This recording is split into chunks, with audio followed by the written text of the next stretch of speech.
मंडळी, लग्न ठरल्यावर ते 2-1 महिन्याचा जो काळ असतो ना, तो खूप क्रुशियल असतो. कारण का लग्नासाठी जितकी धावपळ सुरू असते, केळवणसाठी तितकीच एक्सायटेड असतात जोडपी. म्हणजे कोणाच्या घरी काय खायला मिळणार आणि ते धाकधूक तर सुरू असते. आणि जसं की आपल्या सगळ्यांना माहिती आहे, तुझी माझी जमली जोडी या मालिकेत देवांश आणि सईचं लग्न होतं आहे आणि खास केळवणाचा घाट घातला आहे ठाण्यातल्या माझघरमध्ये. तर दोघांनीही कलर कॉर्डिनेट करून माझ्यासोबत इथे बसले आहेत. म्हणजे ते कलर कॉर्डिनेशन ठरवून केलं होतं की झालं आहे. काय सांगाल, तुझी माझी जमली जोडी म्हणजे कलर कॉर्डिनेशनच्या बाबतीत पण जमली आहे का? नाही, हॅलो, हाय, आधी नमस्कार सर्वांना. ऑफकोर्स जोडी तर जमली आहे, पण हे सगळं म्हणजे आलं आहे, जुळून आलं आहे सगळं. हां, जशी आमची मैत्री जुळून आली आहे, आमचे विचार आचार सगळे जुळून आले आहेत, तसंच हे आज जुळून आलं आहे. हां, रिअल लाईफमध्ये तुमची केळवणं अजून व्हायची आहेत, पण तुम्ही मित्रांची केळवणं बघितली असणार, तुम्ही अरेंजही केलं असणार. स्वानंदीचं केळवण आय गेस तू अरेंज केलं होतंस. काय एक धाकधूक असते, म्हणजे काय आता हिला आवडतं आणि प्रत्येकाची आवड निवड एक थिंग इज की तिच्या केळवणाच्या वेळेस विषय असा होता की तिला इतकं चांगल्याने ओळखतो आम्ही, आणि ऑफकोर्स आशिषला पण. ते दोघंही फूडी आहे, त्यामुळे आम्हाला सगळ्यांनाच माहिती होतं तिला काय आवडतं काय नाही. सो प्रॉपर अकॉर्डिंगली मेन्यू होता आणि सगळं फेवरमध्ये होतं तिच्या. असं काय नाही. रिअल लाईफमध्ये किती मित्रांची केळवण? खरं सांगू का, मी नाही केलेलं कधी. कारण आहे ना, माझी सिरियल चालू झाली आणि सगळ्यांचे लग्न व्हायला चालू झाले. मग असं झालं की बाबा नाहीच आहे काय करतात, पण माझे करा केळवण नक्की आठवणीने. लवकरच होणार आहे का? अजून तरी असं काही नाही आहे, समजेल, बघूयात. सर्च मोड ऑन आहे. सेम प्रश्न तुला. या इट्स ऑन. असं नाही की ऑफ आहे, ऑन आहे, पण घाई नाही आहे मला. जेव्हा सगळं करेक्ट वाटेल तेव्हा करू.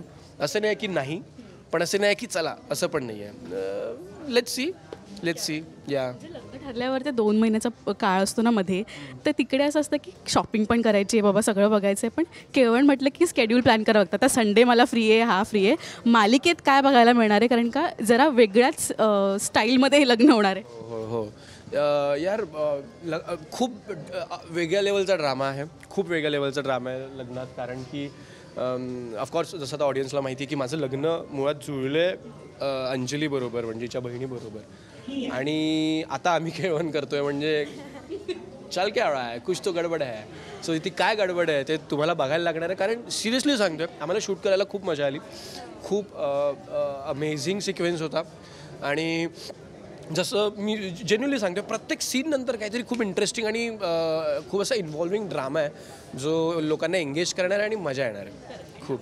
प्रत्येक सीन मागे ट्विस्ट आहे, काय होणार आहे, सस्पेन्स आहे बराच की कशामुळे घडतंय, का घडतंय, आणि मग सईशी का लग्न होत आहे सगळं कळेल. ऑल्सो फन आहे, मेहंदी आहे, हळद आहे. सो प्रत्येक सिक्वेन्स आम्ही छान व्यवस्थित करणार आहे. या आणि बघायला खूप आवडतं. आवडणार आहे, मजा येणार आहे. या अस्मिता, देवमाणूसमध्ये तू होतीस आणि डिम्पलची नंतर प्रेक्षकांना थोडी भीती वाटायला लागली की बाबा ही काय करणार आहे ड्रामा. पण आत्ता ऑपोजिट आहे कट्टू, तुला इतकं प्रेम मिळतं प्रेक्षकांचं. काय सांगशील, मालिका मिळाल्यापासून काय रिस्पॉन्स आला आहे सोशल मीडियावर म्हणा किंवा मैत्रिणींचा, आणि ऑडियन्समध्ये जेव्हा आपण प्रेक्षकांना भेटतो डिरेक्टली, काय रेस्पॉन्स? खरं तर डिम्पल सगळ्यांनाच माहिती किती खोडकर, मस्ती करणारी आणि तेवढीच विलन वाईट पण होती. आणि कट्टू आता डायरेक्ट पॉझिटिव्ह कॅरेक्टर आलं आहे. हे करताना थोडंसं मला आधी स्टार्टिंगला जड गेलं, कारण ते कुठेतरी ते गुण राहिले होते डिम्पलचे अस्मितामध्ये, आणि आता कट्टू सई व्हायचं होतं. तर एकंदरीत थोडा टास्क होता माझ्यासाठी. पण आता जशी सिरियल पुढे चालत चालली आहे तर लोकांना आवडते की अरे छान वाटते, सई पण मस्त छान दिसते, छान करते, एवढी सोज्वळ. खरंच अशा मुली असतात का सईसारख्या? हे खूप क्वेश्चन मार्क्स आहेत ना लोकांना आहेत. मग हे जेव्हा मी कॅरेक्टर प्ले करते ना तर लोकांना असं वाटतं की नाही, सईसारखी मुलगी असावी आमच्या लाईफमध्ये. असं बऱ्याच जणांकडून रिप्लायज येतात, कमेंट्स येतात. तर छान वाटतं हे सगळं करताना. इन्व्हाइट आलं, आम्ही पण शॉक झालो की बाबा दोघांचं केळवण कसं काय. प्रेक्षकांना हा इंटरव्ह्यू बघून पण तेच वाटणार आहे, पण खरा ड्रामा तो एपिसोडमध्येच बघायला मिळेल. बघा. या फूडी किती आहात दोघंही, किती खायला आवडतं? मी तर खूप आहे. ही पण आहे, म्हणजे असं आहे की ही नाही आहे, पण फक्त प्रॉब्लेम असं आहे की ती व्हेजिटेरियन आहे आणि मी व्हेज कधीतरी खातो. कधीतरी काही ऑप्शनच नसल्यावर व्हेज खाऊ शकतो आपण. पण माझा एक प्रॉब्लेम आहे. मी जर माझ्यासमोर तो काही वाढलं आणि मी जेवतोय, मला कळत नाही की आता माझं पोट भरलं आहे आणि नाव आय हॅव टू स्टॉप. मला नाही कळत. म्हणून मला खूप पोर्शन्समध्ये खायला लागतं. मी नाहीतर जर सगळं छान असेल, टेस्टी असेल तर मी खातच राहणार. म्हणजे ऑफकोर्स नंतर त्रास होईल मला त्याचा, वेट वाढेल तेव्हा नंतर खूप अनइझी फील होईल, सगळं होईल. पण मला तो पॉईंट कळत नाही की नाव या माझं पोट भरलं, मला कळत नाही. मला असं वाटतं मे बी मन नाही भरत म्हणून, आय डोंट नो. जीभ जरा डॉमिनंट असते. हा डॉमिनंट असतं तेव्हा खूप. आणि आवडतं, मी सगळ्या टाईपचं फूड खातो आणि मला एक्सप्लोअर करायला आवडतं वेगवेगळं फूड, वेगवेगळ्या टाईपचं फूड. सो या तुझं कसं आहे अस्मिता, म्हणजे फूडी?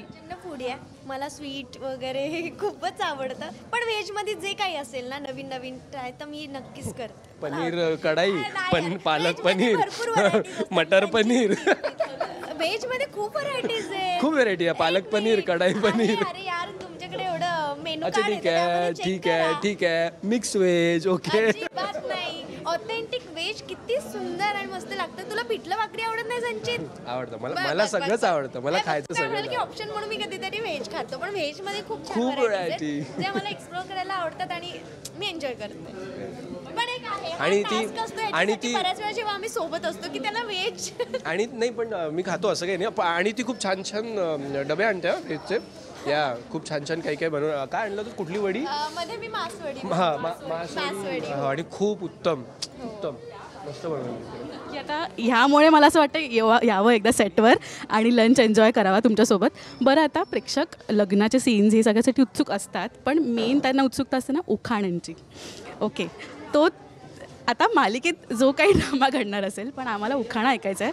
कारण काही प्रिपेअर वगैरे केलं आहे, काही नाही असं? संचित पासून सुरुवात. नेहमी मुलीच फर्स्ट असतात ना आज. हा, आणि संचितला सुचतं असं बरंच काय. असं काय संबंध? मोटिवेट करतोय आम्ही तुला. ओके, मग असं कानात काहीतरी बोलून मोटिवेट कर. संसारात कधी असतं भांडण, कधी असते गोडी. संसारात कधी असतं भांडण, कधी असते गोडी. लग्नाचं नाव ऐकलं की भीती वाटते थोडी, पण सईकडे बघितलं की म्हणावंसं वाटतं तुझी माझी जमली जोडी. बात आहे यार, क्या बात आहे. माईक क्या बात आहे. मस्त संचित, मस्त मस्त. बरं अस्मिता, थोडंसं सेम आहे कारण जोडी आहे प्रमोशन इम्पॉर्टंट आहे. हिमालय पर्वतावर शंकर पार्वतीची जोडी. हिमालय पर्वतावर शंकर पार्वतीची जोडी. देवांश्रावांमुळे आली माझ्या आयुष्याला गोडी. तुम्हा सर्वांचा मान राखून म्हणते तुझी माझी जमली जोडी. वा वा, यार म्हणजे इनोव्हेटिव्ह आहात दोघं तुम्ही पण. म्हणजे गुगली टाकला मी, पण मलाच तुम्ही हे केलं आहे. पण खूप एक्साइटमेंट आहे एपिसोडची. मला काही गोष्टी सांगायला लागेल, नाहीतर नंतर माझा जीव घेतला जाईल. माझा जो उखाणा आहे ना, तो आमच्या आत्या भैरवी जी स्नेहलदा त्यांनी मला क्रिएट करून दिला आहे हा. सो फारच उत्तम आणि इंटेलिजंट आहेत. म्हणजे मला असं वाटतं त्यांनी असं साईडला बघितलं असेल आणि ती दिसली असेल मागे. म्हटलं हो, क्रेडिट द्यायचं राहिलं. नंतर ओरडा मिळेल तो आत्ताच पडला होतो. सो नाही, पण नाही खरंच तिने लिहून दिला आणि मस्त होता ना, मला फार आवडला. या उत्तम होता. So much. इकडे हा आता चेपणार आहे मी. हो. खूप एक्साइटमेंट आहे या सगळ्या एपिसोड्सची. आणि थँक्यू सो मच, इतक्या छान गप्पा मारल्यात. आणि आता जेवण थोडा वेळात येणार आहे, थोडं आपल्याला कंट्रोल करावं लागेल. काय असतं ते पंचपक्वान हे आपण बघूयाच. थँक्यू सो मच आणि all the very best Naveen journey. Thank you so much.